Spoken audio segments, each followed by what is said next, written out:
अस्सलाम वालेकुम, मेरा नाम है फ़रीहा खान और आप देख रहे हैं इंग्लिश विद रोशनी। तो आज का जो एडिटोरियल है उसका टाइटल है डिस्पोजल ऑफ केसेस।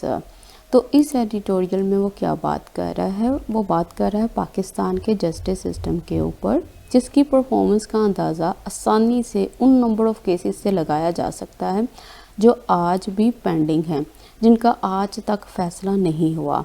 कहता सुपीरियर जुडिशरी में 3,77,000 केसेस पेंडिंग है।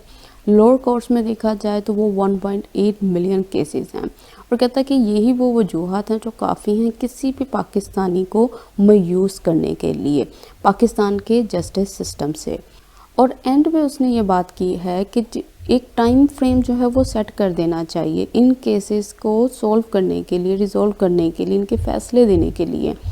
और ई कोर्ट्स को लाया जाना चाहिए ज़्यादा से ज़्यादा, ठीक है, ताकि वो इंटरनेशनल स्टैंडर्ड्स के मुताबिक जो है वो डिसीजंस को प्रोवाइड कर सके। तो वो लोग जो चैनल पे न्यू हैं उन्हें मैं बता दूं, ये जो ब्लू कलर में हाईलाइटेड वर्ड्स नज़र आ रहे हैं ये हमारे सब्जेक्ट हैं, और ये जो रेड कलर में हाईलाइटेड वर्ड्स हैं ये हमारी वर्ब हैं, और जो येलो कलर में हाईलाइटेड वर्ड्स हैं ये जो जितने भी डिफ़िकल्ट वर्ड्स हैं उनके मीनिंग यहाँ पे मेंशन कर दिए हैं मैंने। तो चलें इसे स्टार्ट करते हैं। वन इंडिकेटर कहता है एक जो इंडिकेटर है, एक जो साइन है किस चीज़ का, of the state Pakistan justice system, Pakistan के जस्टिस सिस्टम का, इज़ है वो किस में है, इन द फिगर उस नंबर में है। नंबर किसके हैं, ऑफ केसेस के।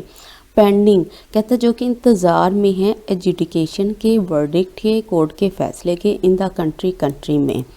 तो वो ये बात कर रहा है, कहता है एक जो इंडिकेटर है ना, सिंबल है, एक वो चीज़ जो हमें बताती है पाकिस्तान के जस्टिस सिस्टम को, वो ये नंबर ऑफ़ केसेस हैं जो कि वेट कर रहे हैं कोर्ट के फ़ैसले का कंट्री में। तो अब ये हमारा सब्जेक्ट हो गया, ये इसकी वर्ब हो गई है, ठीक है। पेंडिंग का मतलब क्या होता है, पेंडिंग जो होती है वो प्रपोजिशन भी होती है, इसका मतलब होता है अनसेटल्ड, वेटिंग फॉर, कि वो चीज़ जो अभी सेटल नहीं हुई, जो कि अभी इंतज़ार में है। अच्छा, किस चीज़ के इंतज़ार में है, एजुडिकेशन के। एजुडिकेशन क्या होती है, ये वर्डिक्ट होता है, डिसीजन होता है, रूलिंग होती है, मतलब कोर्ट का फैसला होता है। आपको इनमें से कोई भी वर्ड, डिग्री भी यूज़ होता है, वो भी आपको नज़र आएगा जब इस किस्म के, इस थीम के एडिटोरियल्स आप रीड करोगे। अच्छा, ये आई थिंक ये इन्होंने मिस्टेक कर दी थी, यहाँ पे इज़ नहीं आना था, इन्होंने दो इज़ डाल दिए यहाँ पे।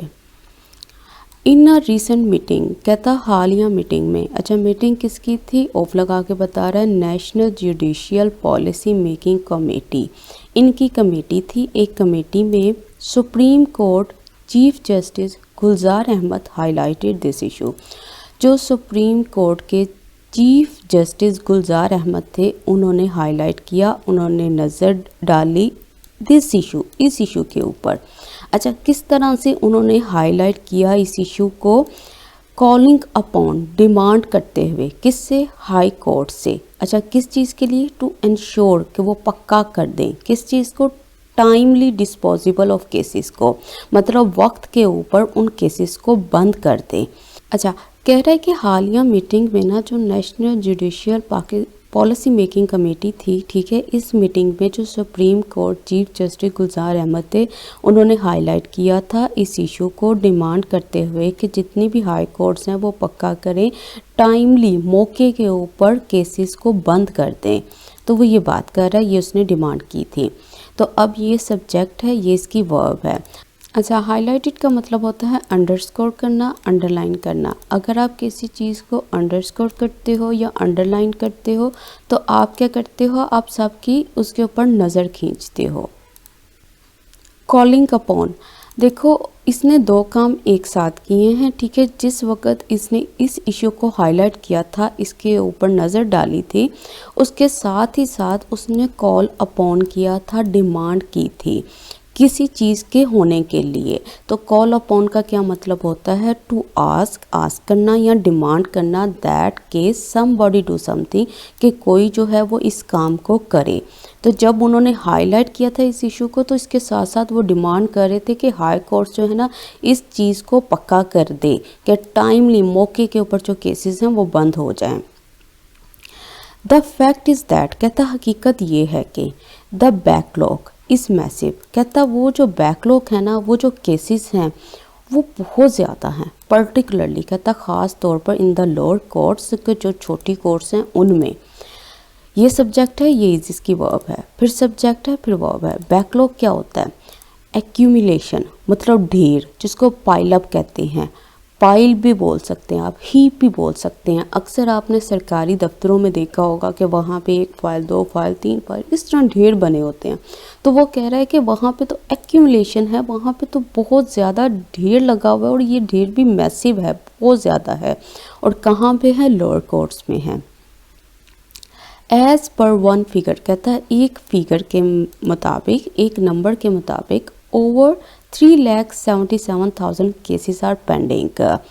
कहता तकरीबन इतने जो केसेस हैं ना वो इंतज़ार में हैं, किसके? डिसीजन के, फैसले के, in the superior judiciary, superior judiciary में। वाइल कहता जहाँ इन द डिस्ट्रिक्ट कोर्ट्स, अगर डिस्ट्रिक्ट कोर्ट्स की बात की जाए ना, the number is the staggering, जो नंबर है ना वो स्टैगरिंग है, वो हैरान कर देने वाला है। और वो कितना है? 1.8 मिलियन। तो अब वो ये कह रहा है, कहता है एक फिगर के मुताबिक, एक नंबर के मुताबिक जो 3,77,000 केसेस हैं वो पेंडिंग है, वो इंतज़ार में है फैसले के सुपीरियर जुडिशरी में। और कहता है जहाँ पे जो डिस्ट्रिक्ट कोर्ट्स हैं वहाँ पे जो नंबर है वो बहुत ही हैरान कर देने वाला है। और वो कितना है? 1.8 मिलियन। अच्छा, अब ये देखो इन दो ये जो क्लॉजेज है ना, सेंटेंस तो एक है, सेंटेंस का कैसे पता चलता है आपको? जितने यहाँ पे फुल स्टॉप हैं उतने हमारे सेंटेंसेस हैं। देखो सेंटेंस एक है लेकिन इसके अंदर 2 क्लॉजेस का इस्तेमाल किया है। और 2 क्लॉजेस जो इस्तेमाल की गई है ना उनमें कंट्रास्ट शो करने के लिए इसने वाइल का इस्तेमाल किया। उसने कहा जहाँ पे ये सिचुएशन है ना वहाँ दूसरी तरफ यहाँ ऐसी सिचुएशन है, ऐसी सूरत हाल है। तो ये सब्जेक्ट है, ये इसकी वर्ब है, फिर सब्जेक्ट हो गया, फिर वर्ब हो गया। स्टैगरिंग का मतलब क्या होता है? इसका मतलब होता है एस्टोनिशिंग, शॉकिंग, सरप्राइजिंग, ऐसी चीज़ जो आपको हैरान कर दे। और ये हैरान करने वाली ही चीज़ है कि वो जो नंबर है, जो फिगर है वो 1.8 मिलियन है। The reasons for this backlog are numerous, कहता है ये जो रीज़न है ना, जो वजूहात हैं फॉर दिस बैकलॉग, ये जो ढेर बने हुए हैं ये जो केसेस के, आर न्यूमरस, कहता बहुत ज़्यादा हैं। एंड इंक्लूड, और शामिल हैं इसमें frequent adjournments, high court courts, lengthy trials etcetera. तो इसमें क्या क्या चीज़ें शामिल हैं? उसने कहा कि ये जो फ्रीक्वेंट है, जो बार बार ये जो एडजोर्नमेंट्स हैं, ये जो इसको डिले आते हैं, ये वो चीज़ें हैं। हाई कोर्ट की कोस्ट है, लेंथी ट्रायल्स हैं एट्सेट्रा वगैरह वगैरह। तो अब ये यहाँ पे उसके रीज़न्स को बता रहा है कि क्या रीज़न्स हो सकते हैं कि क्यों वहाँ पे पाइल बने हुए हैं केसेस के, क्यों वो भी इंतज़ार कर रहे हैं फैसले का। तो रीज़न क्या है इस बैकलॉग का? उसने कहा कि वहाँ पे बहुत ज़्यादा डिले आते हैं, हाई कोर्ट कोस्ट जो होती है, वो जो कोर्ट की कोस्ट है वो बहुत हाई है, और बहुत लेंथी जो है वो ट्रायल्स होते हैं इस वजह से। तो ये सब्जेक्ट हो गया, ये इसकी वर्ब हो गई। रीज़न्स की बात कर रहे हैं इसलिए यहाँ पे आर आया है। बैकलॉग का मतलब मैंने भी बता दिया था, वो जो हीप है, जो पाइल है।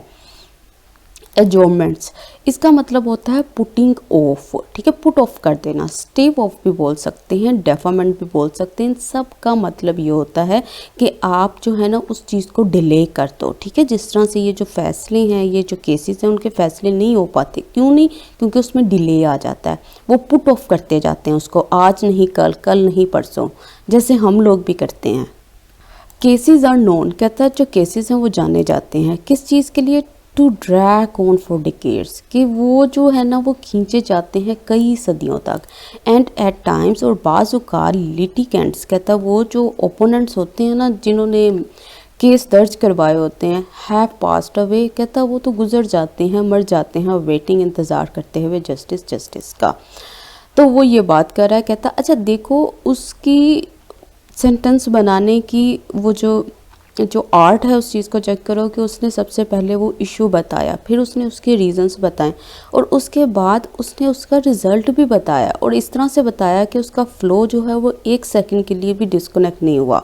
तो इन चीज़ों को भी आप ख्याल रखा करें कि वो कह रहा है कि ये जो केसेस हैं ना कहता इसमें क्या होता है, कहता जो कि जाने जाते हैं कि इन्हें कई सदियों तक डिले किया जाता है, ठीक है, इन्हें खींचा जाता है। और बाज़ औक़ात वो कह रहा है कि वो लोग जिन्होंने केस दर्ज करवाए होते हैं वो गुजर जाते हैं इंतज़ार करते हुए जस्टिस का, इंसाफ का। तो ये सब्जेक्ट, ये वर्ब।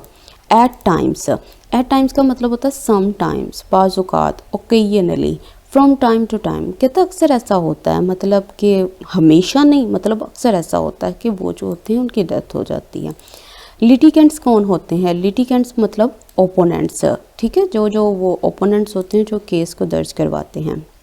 अच्छा, अवेटिंग के बाद जो है ना आपने डायरेक्ट जो है ना उसका ऑब्जेक्ट लिखना है कि आप किस चीज़ का अवेट कर रहे हैं, ठीक है। वेट के बाद फोर आता है, लेकिन जो अवेटिंग होता है इसके बाद कोई प्रपोजिशन नहीं आती। सच अनएक्सेप्टेबल डिलेज, कहता ऐसे डिलेज जो कि अनएक्सेप्टेबल है, जिनको कबूल नहीं किया जा सकता इन जस्टिस में।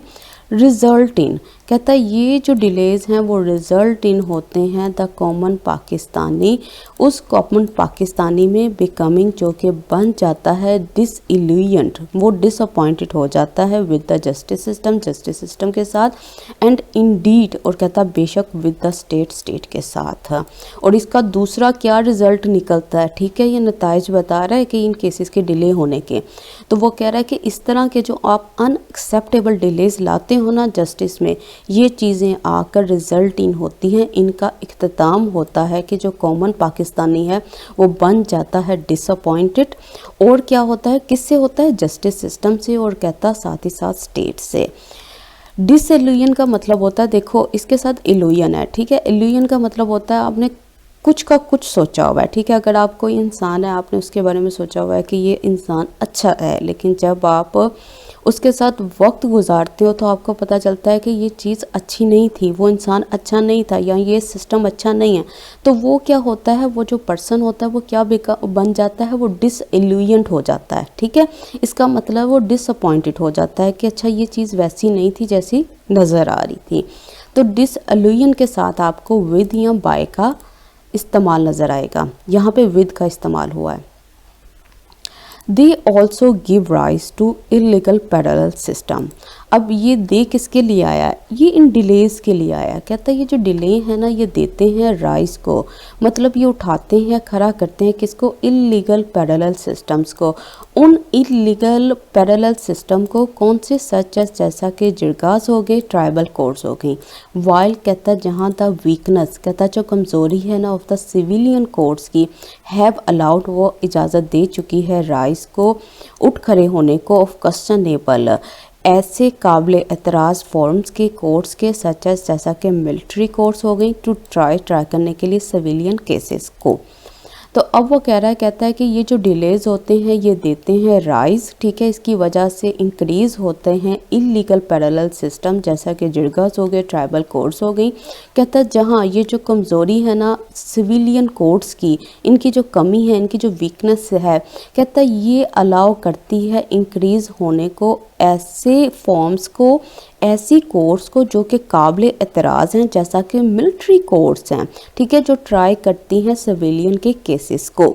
तो वो ये बात कर रहा है। तो ये सब्जेक्ट हो गया, ये इसकी वर्ब हो गई। फिर उसके बाद है राइज के बाद जो प्रपोजिशन आए कि इसका मतलब है कि इसके बाद डायरेक्ट ऑब्जेक्ट नहीं आता, ठीक है। राइज के बाद जो है ना वो डायरेक्ट ऑब्जेक्ट नहीं आता, इसलिए यहाँ पे प्रपोजिशन का इस्तेमाल किया गया है। फिर उसके बाद सब्जेक्ट है और इसकी वर्ब है। फॉर्म्स का मतलब कोर्ट्स। तो ये देखो उसने ये इस तरह से वो लेकर चला है, वो उसने बताया है कि ये सिस्टम ऐसा है, उसके रिज़ल्ट ऐसे ऐसे निकलते हैं, और उन नताइज की वजह से ये सारी चीज़ें हमें फेस करना पड़ती हैं। न्यूमरस रेमेडीज़, कहता बहुत सारी जो रेमेडीज़ हैं, हल हैं, हैव बीन टेबल्ड, वो रखे गए हैं, टू क्लियर करने के लिए बैकलॉग को, इस ढेर को, एंड इंश्योर, पक्का करने के लिए पीपल को गेट जस्टिस, कि उनको जस्टिस मिले with in a certain time frame, के एक ख़ास मखसूस वक्त के अंदर। तो ये सब्जेक्ट हो गया, ये इसकी वर्ब है, सिंपल सेंटेंस बना हुआ है। उसने कहा बहुत सारी रेमेडीज़ हुई थी, बहुत ज़्यादा हल रखे गए थे, बहुत प्रपोजल लेकर आए गए थे कि क्लियर करने के लिए इस बैकलॉग को, और पक्का करने के लिए कि जो लोग हैं उनको एक ख़ास टाइम के अंदर जो है वो जस्टिस मिल जाए। तो सब्जेक्ट हो गया, ये वर्ब हो गई, फिर यही सब्जेक्ट है, यही वर्ब है। अच्छा, टेबल करने का मतलब क्या होता है? देखो, टेबल पे आप बैठे हो, ठीक है, आप ऑफिस में हो, कहीं पे भी हो, तो आप अपनी फाइल्स को जब आप टेबल पे रखते हो तो आप क्या कर रहे होते हो, आप अगले बंदे को सजेस्ट कर रहे होते हो कि इधर भी देखो, ये मेरे पास भी कुछ रिपोर्ट्स हैं, मैं भी कोई सजेशन लेकर आया हूँ, आप इसको देखो। तो टेबल पे रखने का मतलब है पुट फॉरवर्ड करना, ब्रिंग फॉरवर्ड करना, प्रपोज करना, सजेस्ट करना, ठीक है। अपने जो मशवरे हैं, अपनी वो चीज़ें हैं, उनको सामने लाना। और ये सामने किसको ला रहे हैं? रेमेडीज़ को। रेमेडीज़ क्या? सोल्यूशंस। फॉर एग्जाम्पल, कहता मिसाल के तौर पर, in a supreme court judgment some years ago, कहता कुछ साल पहले, इट वॉज स्टेटेड, कहता ऐसा स्टेट किया गया था दैट ये कि सिविल कोर्ट्स शुड डिलीवर, कि जो सिविल कोर्ट्स हैं उनको लाजमी डिलीवर करना चाहिए देयर जजमेंट्स, अपने फैसलों को, विद इन 30 डेज, 30 दिन के अंदर अंदर, ऑफ ट्रायल्स कंक्लूजन, ट्रायल के कंक्लूजन के, district courts with in 45 days and high courts with in 90 days. तो अब वो कह रहा है, कहता कि रेमेडीज़ की बात की है ना, इसने रेमेडीज़ की बात की है, तो उसने ये कहा है कि मिसाल के तौर पर सुप्रीम कोर्ट जजमेंट में कुछ साल पहले ये कहा गया था कि जो सिविल कोर्ट्स हैं वो डिलीवर करेंगी अपनी जजमेंट को 30 दिनों के अंदर अंदर, डिस्ट्रिक्ट कोर्ट जो होंगी वो 45 दिनों के अंदर, और हाई कोर्ट जो होंगी वो 90 दिनों के अंदर अंदर। तो ये सब्जेक्ट है, ये इसकी वर्ब है, सब्जेक्ट है, ये इसकी वर्ब है। मोर ओवर, कहता मज़ीद, व्हेन, जब, एंटी टेररिज्म कोर्स, जब ये वाली जो कोर्स थी ना, वर्ड सेटअप, ये बनी थी इन द लेट 1990s में, इट वाज स्टिपुलेटेड, ये जो चीज़ थी ना, ये बुनियाद रखी गई थी, शर्त रखी गई थी दैट ये कि टेररिज्म केसेस, जितने भी टेररिज्म केसेस होंगे ना, शुड बी डिसाइडेड, वो डिसाइड किए जाएंगे विद इन 7 डेज, 7 दिनों के अंदर अंदर। तो ये अभी उसने क्या बात की है? उसने बात की है कि ये चीज़ें सामने रेमेडी के तौर पर रखी गई थी, ये चीज़ें बताई गई थी कि ये सारे काम ऐसे होंगे, और मोर ओवर लगा के उसने बताया इन्हीं चीज़ों में, इन्हीं बातों में इजाफा करते हुए कि जो एंटी टेररिज्म कोर्ट है वो सेटअप हुई थी 1990s में, और ये शर्त रखी गई थी कि जितने भी टेररिज्म केसेस हैं उनको डिसाइड किया जाएगा 7 दिन के अंदर अंदर।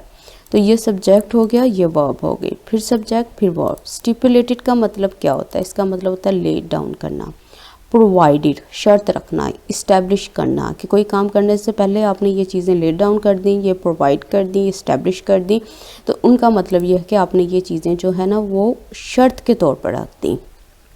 फिर सब्जेक्ट, फिर वर्ब। अच्छा, ये एडिटोरियल वैसे इजी है, इतना डिफिकल्ट नहीं है, लेकिन इसमें वोकैब काफ़ी अच्छी इस्तेमाल हुई है, और इसमें स्ट्रक्चर बहुत अच्छा है, मतलब टेंस, वो जो सेंटेंसेस का फ़्लो है वो बहुत अच्छा है। ये वाले इस तरह के जो एडिटोरियल्स होते हैं इनका थीम भी चेंज होता है, लेकिन इनके साथ आप बहुत अच्छी राइटिंग स्किल्स पे प्रैक्टिस भी कर सकते हो। मोर रिसेंटली, कहता हाल ही में, model courts have been set up, कहता जो मॉडल कोर्स हैं वो सेटअप हुई हैं, एंड आर एक्सपेक्टेड, और उनसे उम्मीद की जाती है, टू डिसाइड केसेस क्विकली, कि आप डिसाइड करो केसेस को क्विकली, बहुत जल्दी जल्दी। सब्जेक्ट हो गया, ये वर्ब है। फिर एंड से पहले इस आर एक्सपेक्टेड का सब्जेक्ट और इस हैव बीन सेटअप का सब्जेक्ट दोनों सेम थे, तो इसलिए एंड के बाद इसने सब्जेक्ट को रिपीट नहीं किया। द इंटेंशन, कहता जो रीज़न थी, जो वो सोच थी, मतलब जो इरादा था behind these steps, in steps के पीछे, मस्ट बी लॉडेड, उसको तारीफ़ करनी चाहिए, मतलब वो काबिल तारीफ़ थे। दो अगरचे rushing to give a verdict, अब देखो उसने बात क्या की है, उसने बात किया है कि अच्छा ठीक है, ये जो भी इन्होंने बताया था कि 7 दिन में ये काम हो जाना चाहिए, ये इतना काम जो है, ये वाला केस ये इतने टाइम के अंदर हो जाना चाहिए, तो उसने कहा ठीक है, ये सारे के सारे आपने जो स्टेप्स लिए हैं ये काबिल तारीफ़ हैं। अब यहाँ पे उसने डैश लगाई और उसने अपनी स्टेटमेंट से हटकर बात की, उसने एक पॉज लिया, उसने कहा दो अगरचे रशिंग टू, कहता दौड़ना, देने के लिए, वर्डिक्ट को, फैसले को, टू फुलफिल, पूरा करने के लिए, प्रोसीजरल रिक्वायरमेंट्स, इन रिक्वायरमेंट्स को, risk compromising the quality of justice. तो ये क्या होगा, इससे क्या होगा, कहता कि ये सारी की सारी जो चीज़ें हैं ना, ये जो रश करना है देने के लिए वर्डिक्ट को, जल्द अज जल्द जो केसेस हैं उनके फैसले कर देना, कहता इससे क्या होता है, ये ख़तरे में डालता है किस चीज़ को, क्वालिटी को। क्वालिटी किसकी है, जस्टिस की। तो कहता है ये ना हो कि जल्दबाजी में कि जी आपने इस टाइम फ्रेम के अंदर इन केसेस को पूरा करना है और आप क्या करो, सारे केसेस का फैसला जो है वो गलत कर दो और सारा इम्पैक्ट किसके ऊपर पड़े, क्वालिटी के ऊपर, जस्टिस की। हैंस लिहाजा अ रीज़नेबल, कहता है एक reasonable but not long drawn out period, reasonable हो, ठीक है, ज़्यादा लंबा खिंचा हुआ पीरियड ऑफ टाइम ना हो, इज़ नेसेसरी, वो ज़रूरी है, टू इंश्योर, पक्का करने के लिए जस्टिस को। अच्छा, कौन सा justice, that is based on, कहता है जो कि डिपेंड करता है वाटर टाइट आर्ग्यूमेंट्स के ऊपर, उन आर्ग्यूमेंट्स के ऊपर जो जिसके अंदर कोई फ्लॉज नहीं है, एंड कन्विंसिंग एविडेंस, और उस एविडेंस के ऊपर जो कन्विंसिंग है, बासर है। तो वो ये बात कर रहा है, कहता है कि जो टाइम है ना, जो दुरानियाँ हैं इन केसेस को हल करने के लिए, कहता है वो रीज़नेबल हो, ज़्यादा लंबा खिंचा हुआ ना हो, इज़ नेसेसरी, उसकी ज़रूरत है पक्का करने के लिए जस्टिस को। कहता है ये वो जस्टिस है जो कि डिपेंड करता है उन आर्ग्यूमेंट्स के ऊपर जिसमें कोई फ्लॉज नहीं है और उस एविडेंस के ऊपर जो बिल्कुल बासर है। तो ये सब्जेक्ट है, ये इसकी वर्ब है।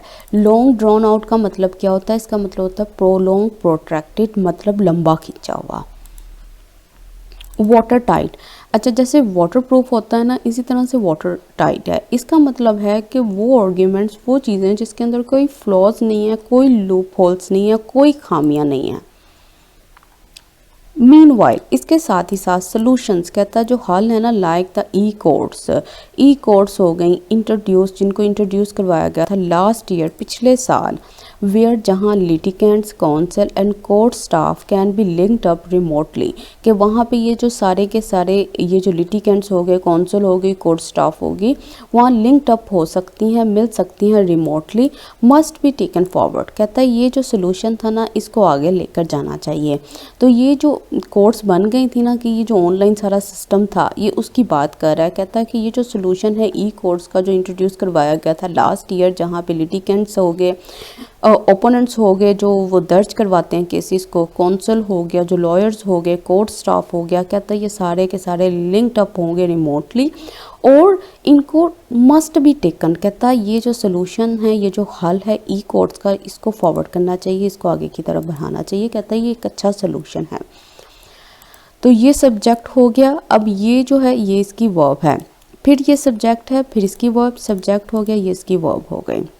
फ्रॉम रिजोल्विंग डिस्प्यूट्स, कहता हल करने के से, किसको, डिस्प्यूट्स को, झगड़ों को, किसके ऊपर, प्रॉपर्टी के ऊपर, यहाँ किसके ऊपर, सिविल मैटर्स के ऊपर, कहाँ तक, टू पनिशिंग, सज़ा देने तक, किसको, हार्ड कोर मिलिटेंट्स को, बहुत सख्त जो मिलिटेंट्स हैं और क्रिमिनल्स हैं, कहता है यहाँ से लेकर यहाँ तक।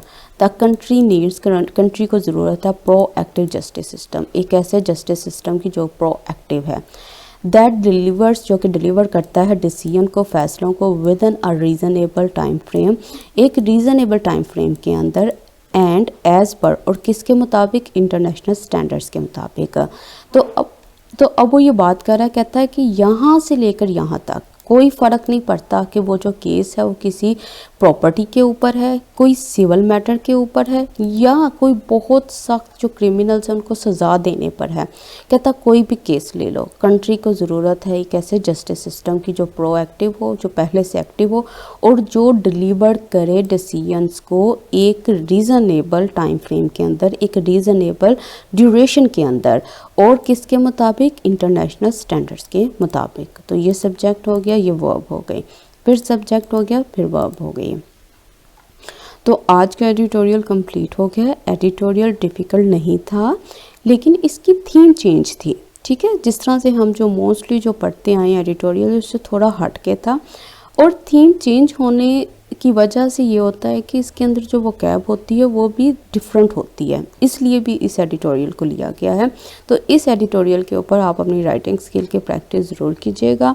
कमेंट सेक्शन में अपना फीडबैक देना मत भूलिएगा। इस वीडियो को एक लाइक ज़रूर कीजिएगा। इसके साथ ही मुझे इजाज़त दें। अल्लाह हाफ़िज़।